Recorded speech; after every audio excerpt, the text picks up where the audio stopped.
सबसे पहले आप सब लोगों को मेरी सुबह की नमस्ते। और मैं आई हूँ अपने बगीचे सेब की टहनियाँ उठाने ना, साथ में यहाँ पे बच्चे हैं कांटे मुझे काटने के लिए भी और जलाने के लिए भी। इस खेत में ना थोड़ा सा घास मैंने खुद काटा और थोड़ा सा लोगों ने काटा, तो जो मैंने खुद काटा ना मैंने तो उसी टाइम कांटे काटे थे, लेकिन जो खेत मैंने लोगों को दिया था ना, यहाँ पे एक ये वाला और एक नीचे वाला, तो ये बच गए हैं मुझे कांटे काटने के लिए। तो ये वाला जो खेत है ना, ये गांव से इस साइड को है जहाँ पे मेरा कॉटेज है। तो अब मैं चल पड़ती हूँ घर, क्योंकि घर में ना मुझे खाना भी बनाना है, उसके बाद हमें बाजार भी निकलना है। तो गाय नो शायद सोई होगी, क्योंकि उससे ना मैंने कल ज़्यादा ही काम करवाया, बहुत ज़्यादा काम किया उसने कल। तो अब तो मैं चलती हूँ। और ये कांटे ना थोड़े से हरे हैं, उस वजह से अभी तक पूरी तरह से जल नहीं रहे हैं। तो मैंने इस तरह की कुछ गठड़ियाँ बना दी ना, और जो मोटा लकड़ी है ना इसको रख दिया इस तरह, अगले साल के लिए ना ये यूज़ में आ सके। और ये गठड़ी है ना इसी तरह से हम सूखी होके फिर तंदूर में डाल सकते हैं इनको। बाकी जो छोटी छोटी ही टहनियाँ ना इनको मैं यहीं पे रख रही हूँ, क्योंकि ये ना बाद में सड़ जाती है। इसके ऊपर मैं फिर घास काट के डालूंगी इस बारी। और वापसी के लिए मैंने कुछ पत्थर निकाल रखे हैं, तो इनको ले जाती हूँ मैं घर, क्योंकि हम लोग घर में सोलिंग कर रहे हैं। एक कमरे में तो हो गए किचन वाले, तो दूसरे कमरे में रह गई है करने।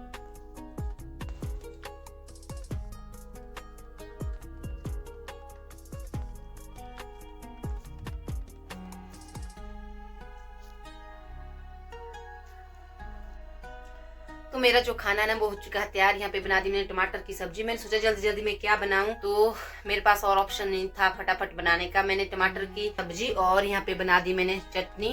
तो अभी ना मैं गायनू का वेट कर रही हूँ, वो गई है बाहर। और उसके बाद हमें फटाफट खाना खा के बर्तन सारे धो के उसके बाद निकलना है हमारा। अगर टाइम लगे ना तो थोड़ा सा काम करके जाऊंगी, अदरवाइज अगर हम लोग लेट हो गए तो हम ऐसे ही निकल जाएंगे। इन बर्तनों को धो के उसके बाद निकल जाएंगे, क्योंकि उसके बाद हमें बस पकड़नी है और पैदल चल के टूंग पहुंचना है। तो कभी कभार ना टमाटर की सब्जी बहुत अच्छी लगती है, काफी समय बाद बना रही हूँ मैं, तो इसका भी अलग ही स्वाद आता है टमाटर की सब्जी का। तो हम लोग ना चल पड़े हैं अब बंजार वापसी। मेरे साथ है दिशु और गायनू, वो मेरे से आगे आगे चल रहे हैं और मैं इनके पीछे। तो अब मेरे घर वापसी होगी परसों, क्योंकि फिर परसों है हमारे देव तिथि, तो उसके लिए हमें ज़रूर आना पड़ता है। तो अब मैं परसों आ जाऊंगी वापिस।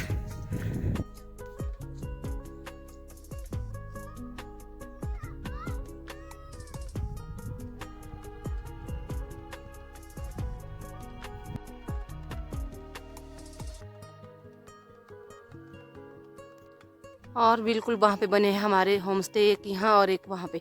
इस वाले का काम हो रहा है ना, और दूसरे वाला कंप्लीट हो चुका है। बस अब बिजली पहुँचने की देरी है, बाकी हो चुका है तैयार। और वो दो देखिए कहाँ पे पहुँच चुके हैं। तो दीदी जी आए नीचे भेड़ चराने।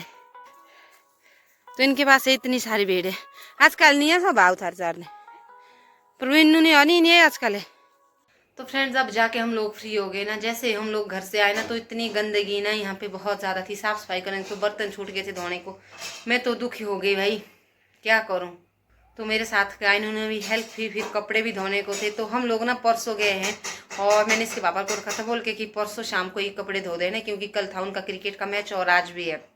लेकिन उन्होंने एक नहीं सुनी। और अभी जब हम पहुंचे ना, तो यहाँ पे पहुंचे हम 3:30 बजे के करीब, और अभी तक उन्होंने बिल्कुल भी कपड़े नहीं धोए। और साथ में ना रूम की ऐसी हालत रखी थी करके मैं बता नहीं सकती ना। रूम में साफ सफाई बिल्कुल भी, बर्तन छूटे हैं सब कुछ।